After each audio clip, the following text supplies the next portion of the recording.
Welcome to the Whiskey Catapult, where we catapult around the world trying whiskeys from all over the world. And today, I have a top 7 list. So these are whiskeys that will expand your whiskey journey. So this is for people who have started their whiskey journey, gotten into a little bit, found some stuff that they like, but are looking to kind of broaden out, expand their palate, try different things, but aren't really sure where to kind of go in that area. So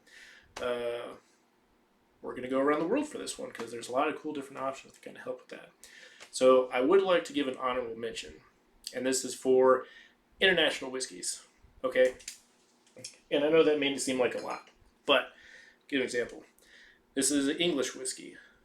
There's whiskey from Iceland. There's whiskey from Africa. There's whiskey from Sweden, Switzerland. All of these are different, and all of these are unique and different and interesting, and they will absolutely expand your palate. And while I don't have a specific one, that's why it's an honorable mention. Because if you stay narrow into one field like bourbon or Scotch or Irish and you don't expand out, you're missing out on a lot of good whiskeys out there. So, number 7, I've got a Japanese whiskey.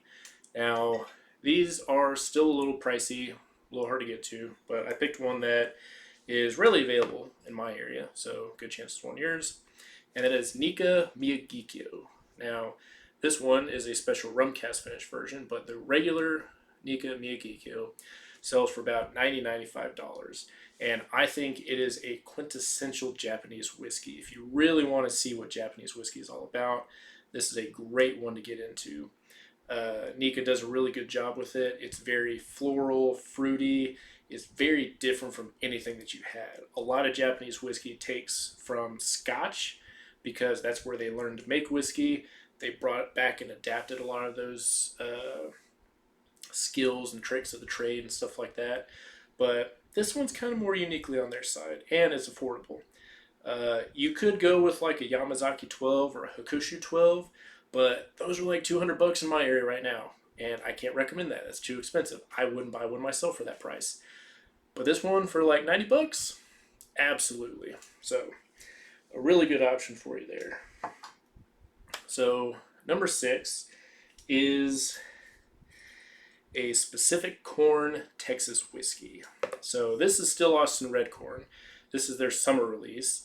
They do multiple releases a year. This one they do for the summer. In wintertime they do a blue corn release, but it doesn't have to be still Austin. Balcones does whiskeys with different corn as well. Iron Root uses different corns. They use red, blue, and purple corn too. So there's a lot of different variations there. And this one's really going to expand your palate because a lot of the time bourbons are very one note. If you have Kentucky bourbon, chances are you've had a lot of different ones. They kind of have a profile that they lean into. These go way out of left field into different stuff. The flavors and spices that you get from these is crazy. And it really kind of shows you what else is out there from not just a bourbon perspective, but from a whiskey perspective. So they're not always available in your area. I know that, I did say Texas specifically. There are other distilleries that are using blue corn, red corn, different corns like that. That's what you need to keep your eye out for. They're some of the most interesting bourbons, some of the most interesting American whiskeys that I've had, and have really kind of shaped like my perception on what a whiskey can be and what it can do. So highly, highly recommend these. Number 5 is, if you like bourbon and you're looking for something interesting and a little bit different but doesn't stray too far, are the Maker's Mark releases. So these are their wood finishing series. They just released a new one for this year. This one's a little bit an older one. This is a heart release, but it's a calmer style bourbon because it's a wheated bourbon.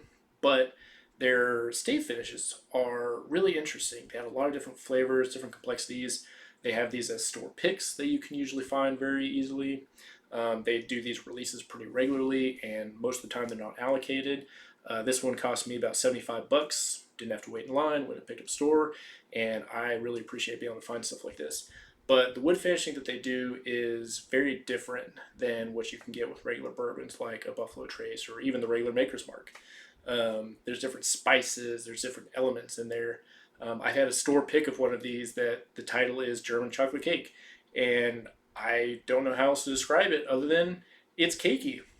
the texture, the flavor, like it's kind of cakey, and I've never really had that with a lot of other bourbons. So I really recommend these. They're fun, they're different, they're not too expensive, and it really kind of expands your profile a little bit. Next one is Indri. So if you have not dabbled into Indian single malt, you were missing out. This is the notice, just so you're aware. Indian single malt is delicious. They're making some killer stuff right now. Indri from Piccadilly Distillery is doing some good stuff. This is their Trini edition. If you've never had Indian whiskey, this is what I would recommend going with. You can get this bottle for about $45. That's what this one cost me in my area. Really inexpensive, but it's really good. It's a different style of single malt. I don't know if it's the barley they use, if it's the environment, combination of the two most likely, but it's really good. This one specifically uses ex-bourbon, ex-French wine, and ex-sherry casks, but it's got a lot of tropical fruit that just kind of comes in there that you just don't really get. It's almost rum-like. Not quite, but very similar. It kind of has reminiscence of that, but they do really good stuff. Amroot and Paul John are also doing some really great stuff. If you want to do one that's a little bit more closer to Scotch and not branching out too far like this one I think does, then Amroot Fusion is a really good option. But if you've had Indian whiskey and you know it's good, then I'll level up a little bit. We'll catapult up, I guess to say. Get a Paul John Christmas whiskey. They do these annual releases. They're different cask finishes, and they're delicious. And you can get these for about $80. So you can't always get them here in the States, unfortunately, which is why this is my recommendation first. But if you're on the Indian single malt bandwagon like I am, look out for those Christmas whiskeys. They're delicious. So number 3 is Dingle. Now, I've done a review on Dingle before. If you haven't watched it, please go back and watch it. It's really good. The whiskey's really good. I'm not going to say the review's really good. But if you like Irish whiskey, you've had Jameson, you probably had Redbreast, maybe Green Spot or something like that, Bushmills. They all kind of lean into a similar profile. If you really want to see what Irish whiskey can be and what it can do, go get some Dingle. This is batch number 4. Yeah, small batch number 4. I love this bottle. I've drank quite a bit of it already. I was saving it for a while, but I found a backup bottle already, so this one will not be lasting too much longer. They make really good stuff. It's craft. It's not what you would imagine what Irish whiskey can do, but everyone that I've had try this loves it. They would never have expected this could come from an Irish whiskey because so much they're used to that Jameson, Redbreast kind of profile, and this just is kind of a left turn from there.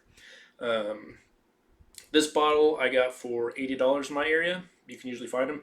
Their regular single malt, which is Blue Label, has their Strawman logo on the front of it, is about $65-$70. So a good alternative if you can't get their small batches, but they're doing some really good stuff, and it will knock your socks off for Irish whiskey lovers. So number 2 is, where did I put it? Here we go. Glen Scotia 15. So this is that's a dark label. This is an older bottling. They've rebranded since then. It's still good juice. It's the same profile. Like, I've had it. I can confirm it's good. I stocked up on a few of these older bottles because I like this one so much. This was one of the first scotches that I had where after I had, Glenfiddich 12 and 15, I'd had like Isle of Arran 10. I'd had some good kind of entry-level ones, and I was looking for something a little bit different. And I saw Ralphie do a review for this one, and great praise, like, okay, I got to go buy a bottle. Went and picked it up, blew my mind. I had never had a Scotch whiskey that had this kind of complexity to it before. It had different flavors that I could actually pick up from different areas, which I also hadn't really had before. And this one just changed my view on what Scotch could be, and it just expanded from there. So I always recommend this for people for this one.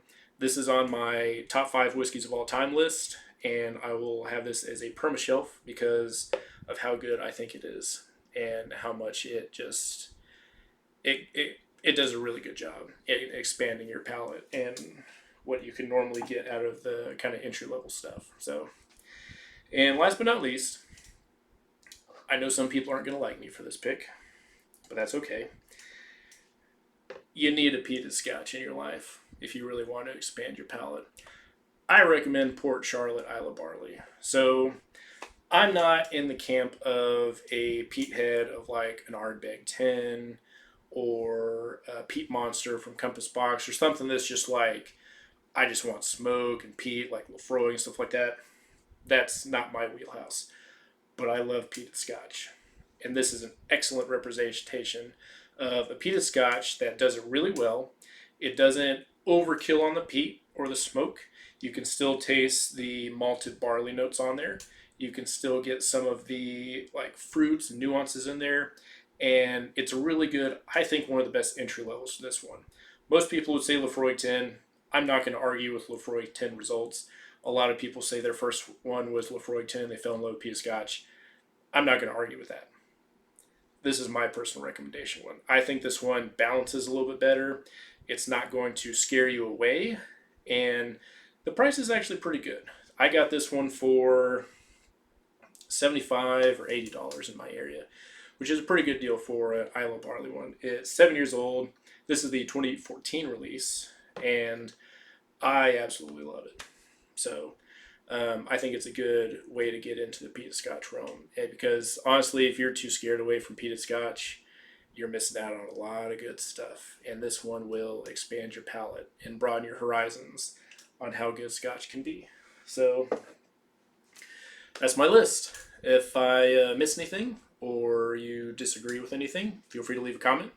But otherwise, if you like the video, hit the like button and subscribe to see where we catapult off to next. Cheers.